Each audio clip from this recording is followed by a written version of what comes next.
start with handling aggression from an opponent. So we're going to be practicing the dynamics of pushing and pulling.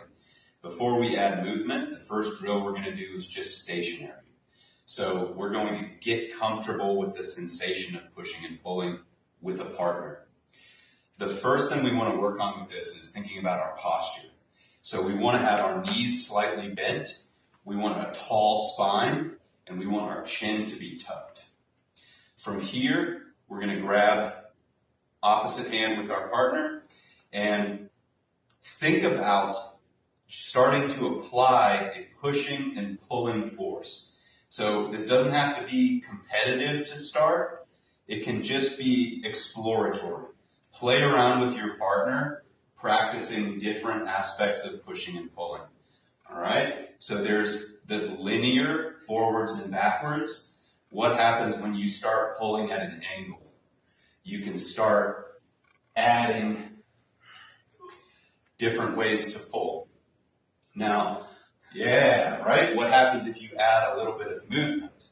And the key with this is to play around with practicing going soft when they go hard. So if they make a quick move, to let them make the quick move and it won't jerk you around, right? So let's just play around with that for a few seconds here. So I'm going soft and hard at certain points. If they feel me going hard, they should go soft. Cool. So that cue is thinking about posture and just getting comfortable with the pushing and pulling, being hard and soft, and feeling how to respond to your opponent.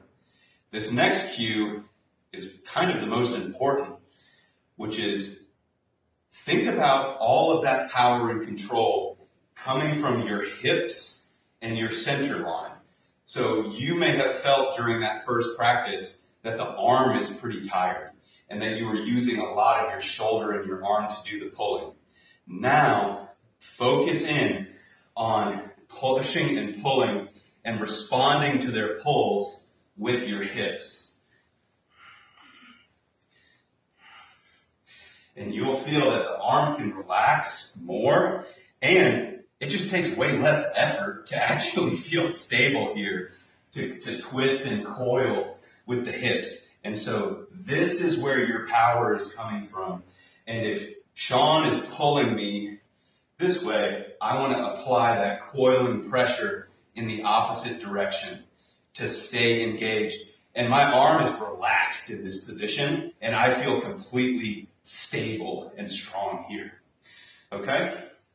So another aspect of this is keeping your hands out and your elbows down. This has a little bit more of a martial arts applicability, because the more your arms are out, the more you're giving someone something to grab, right? So thinking about keeping your elbows tucked in for this situation is going to be really helpful. And that applies, so we can switch hands now. So that's thinking about even just here, right? So instead of our arm being out, the arms are in, the hands are flat. Your free hand can actually be up in a practicing way, and then play around with coiling, right? Coiling and using that pressure from the hips. So, cool. We're going to do controlled pressure with this. So in the beginning, think more of just exploring and gradually applying pressure. As you get more comfortable with it, you can start adding in more jerky movements to help to encourage your partner to be thrown off balance, right? And then they're trying to stay there. So one way to turn this into a little bit of a game is, from a pulling standpoint, if you can get your partner to take a step, you won that match, and then you just reset, maybe switch hands and do it on the other side. So let's practice that a little bit. So here, so we're applying it all. Good posture.